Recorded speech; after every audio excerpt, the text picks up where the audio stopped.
अस्सलाम वालेकुम दोस्तों, welcome to gulf life Hindi YouTube channel. मैं हूं साकिब मिर्ज़ा। एक्सपायर इकामा जिनका हो गया है या फिर जो अपनी कंपनी से या फिर अपने कफ़ील के पास से दूसरी जगह भागकर काम कर रहे हैं, जिनको हुरूब बोला जाता है यानी हुरूब वाले, आप लोग कैसे घर जा सकते हैं, इसके लिए एम्बेसी ने एक फॉर्म जारी किया है। हालांकि लॉकडाउन के पहले से ही ये सिलसिला चलता आ रहा है, लेकिन इसके बारे में ज़्यादा खबर नहीं मिल रही थी। तो चलिए मैं आपको बताता हूँ ये फॉर्म कैसे भर सकते हैं, यानी जो हुरूब वाले हैं या फिर जिनका इकामा एक्सपायर हो गया है वो घर कैसे जा सकते हैं। हालांकि घर जाने के लिए बिल्कुल ये गारंटी नहीं है कि आप फॉर्म भरने के बाद फ़ौरन घर चले जाएंगे, एक हफ्ते के बाद, ये 15 दिन के बाद, एक महीने के बाद। यानी आप फॉर्म भर देंगे, फिर उसके बाद एम्बेसी की तरफ से मिनिस्टर ऑफ लेबर की तरफ आपका केस जाएगा और वहाँ से फैसला किया जाएगा कि आपको घर भेजा जा सकता है या नहीं। तो इसमें इकामा एक्सपायर के अलावा और हुरूब के अलावा दो कैटेगरी और है, मैं आपको दिखा रहा हूं। तो जैसे आप डिस्क्रिप्शन में दी गई लिंक पर या फिर फर्स्ट कमेंट में मैं लिंक दे दूंगा, उस पर क्लिक करते हैं तो इस तरह का फॉर्म आपके सामने खुल जाएगा। तो फिलहाल मैं आपको बता दूं कि वो दो कैटेगरी कौन सी, यानी टोटल 4 कैटेगरी वाले लोग जा सकते हैं। जैसे कि एक्सपायर इकामा वाले, या जिनका इकामा रिन्यू ना हुआ हो। इसके बाद हुरूब वाले जो अपने कफील के पास से भागकर कहीं और काम कर रहे हो।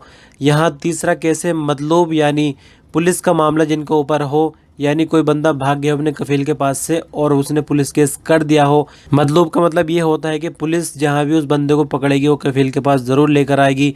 और चौथा ऑप्शन ये है कि पेंडिंग वायलेशन और फाइन्स, यानी बंदे के ऊपर काफ़ी ज़्यादा फाइन है भारी, जिसकी वजह से फाइनल एग्जिट वीज़ा नहीं लग रहा है। और आपको बता दूं कि इस पूरा फॉर्म जो है सिर्फ फाइनल एग्जिट वीज़ा के लिए, एग्जिट रेंट्री के लिए बिल्कुल भी नहीं है। Request form for final exit visa for person with इकामा एक्सपायर्ड और हुरूब स्टेटस। फॉर्म भरने से पहले आपको बता दूं कि मैंने 2 लिंक दी है, एक रियाज रीजन की दी है, एक जद्दा रीजन की दी है। तो अपना रीजन जो है चुन लीजिए पहले, उसी के मुताबिक फॉर्म भरना है, क्योंकि अलग अलग सिस्टम है सबका। फॉर्म भरने का तरीका तो सिमिलर ही है, लेकिन थोड़ा सा फ़र्क है। यानी अगर हम जद्दा रीजन में जाते हैं तो अगर इस लिंक पर क्लिक करते हैं तो जद्दा रीजन के लिए पहले ये होगा कि आपको अपना पासपोर्ट दर्ज करना होगा। अगर आप दोबारा फॉर्म भरने की कोशिश कर रहे होंगे तो आपका फॉर्म दोबारा नहीं भरा जाएगा। फिलहाल मैं रियाज रीजन के हिसाब से फॉर्म भरना आपको बता रहा हूँ। सबसे पहले जो पासपोर्ट के ऊपर आपका नाम है इंग्लिश में कैपिटल वर्ड्स में वो लिखना है। मैंने यहाँ पर एक परफॉर्मा बनाकर रखा आपको एक्सप्लेन करने के लिए, हालांकि मैं एक्चुअल में किसी का फॉर्म बिल्कुल भी नहीं भर रहा हूँ। ये पासपोर्ट के मुताबिक नाम हो गया इंग्लिश में। अब अरबी में नाम मांग रहा है वो सेम जो इकामा पर नाम है। आप देखिए अरबी में नाम एज पर इकामा, तो अरबी में हम इकामा के मुताबिक नाम लिख देते हैं। इसके बाद जो है वो नंबर मांग रहा है, मोबाइल नंबर, तो मोबाइल नंबर हम दे देते हैं। अब आगे व्हाट्सअप का नंबर मांग रहा है, तो व्हाट्सअप नंबर में भी हम यही नंबर दे देंगे। बाकी आपका अगर डिफरेंट नंबर तो आप डिफरेंट नंबर दे सकते हैं। उसके बाद इंडिया का मोबाइल नंबर मांग रहा है, तो इंडिया का मोबाइल नंबर भी हम यहाँ पर दे देंगे। ईमेल आईडी मांगी जा रही है, तो ईमेल आईडी मैंने एक बना रखी है फेक, आपको समझाने के लिए। इसके बाद ये वर्किंग रीजन पूछ रहा है, यानी रियाज रीजन के अंदर भी, रियाज एम्बेसी के अंदर जितने इलाके आते हैं उस इलाके में आप कहाँ के रहने वाले हो। जैसे मैंने आपको पहले बताया, अगर जद्दा के बंदे हैं तो यहाँ पर एक लिंक है, और लिंक मैंने आपको सेपरेट दे दी है ताकि धोखा बिल्कुल भी ना लगे किसी को। तो यहाँ पर क्लिक करके जद्दा वाले पे जाएंगे हम, लेकिन इसको क्लिक नहीं करना है, यहाँ क्लिक करना है। तो यहाँ पर देखिए रियाज, अलजोफ, हाइल, कसीम, बुरैदा, सकाका, दम्माम, जो भी आपका एरिया हो चुन सकते हैं। मैं फ़िलहाल रियाज चुन लेता हूँ। और यहाँ आपका पासपोर्ट नंबर पूछा जा रहा है। पासपोर्ट नंबर भी मैंने एक बनाकर रखा है आपको एक्सप्लेन करने के लिए।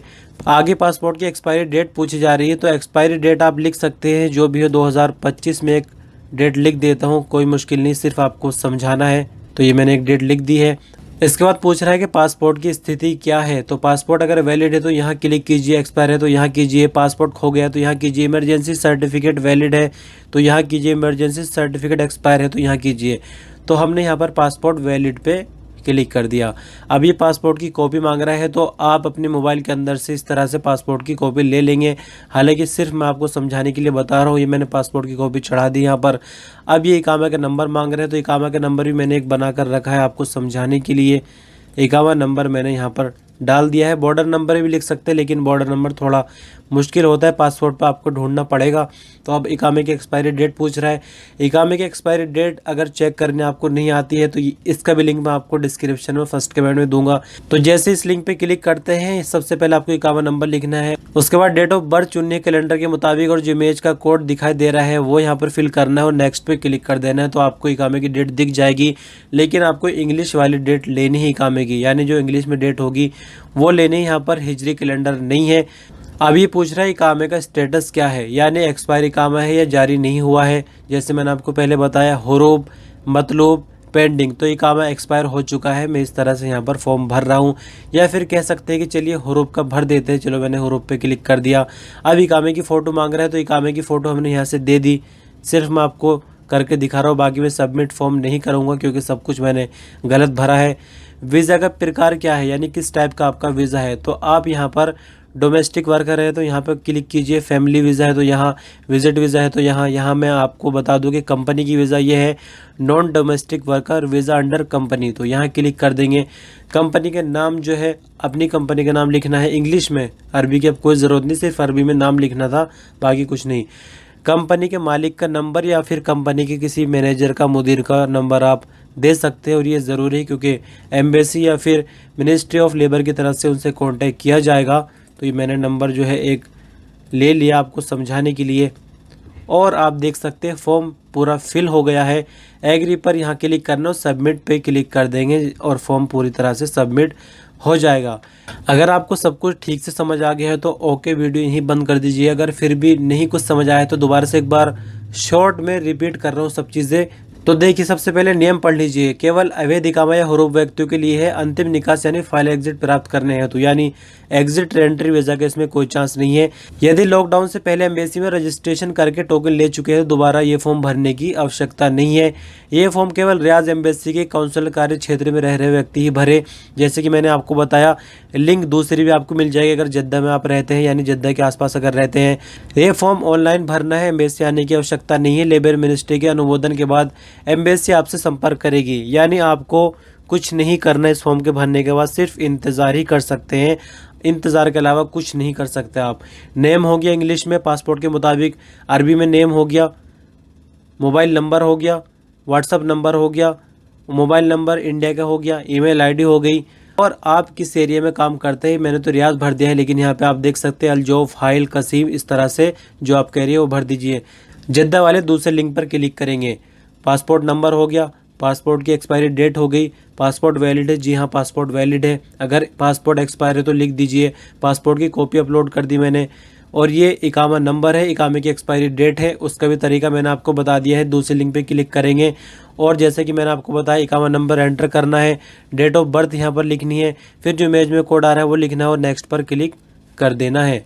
तो इकामे की एक्सपायरी डेट के बाद इकामा का स्टेटस पूछ रहा है क्या है, जैसे कि इकामा एक्सपायर है या जारी नहीं हुआ है, हुरूफ लग गया है, मतलब है पेंडिंग वायलेशन फाइन, जैसे मैंने आपको पहले बताया था, तो मैंने यहाँ पर हुरूफ पर क्लिक कर दिया है।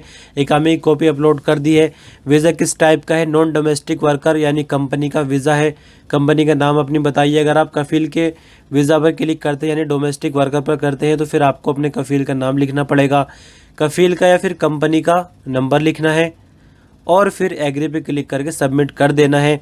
तो इस तरह से आपका इजीली फॉर्म सबमिट हो जाएगा, लेकिन इसके बाद आप कुछ नहीं कर सकते, यानी आप केवल फॉर्म सबमिट करके जो है इंतज़ार कर सकते हैं। देखिए नीचे क्या लिख रहा है, दूतावास आपके आवेदन को संबंधित सऊदी कार्यालय को भेज देगा और आवश्यकता पड़ने पर आगे की कार्रवाई के लिए आपसे संपर्क करेगा। यानी आपको कोई कॉन्टैक्ट एम्बेसी में नहीं करना है, एम्बेसी उल्टा आपसे कॉन्टैक्ट करेगी। तो इंतज़ार के अलावा कोई रास्ता नहीं है।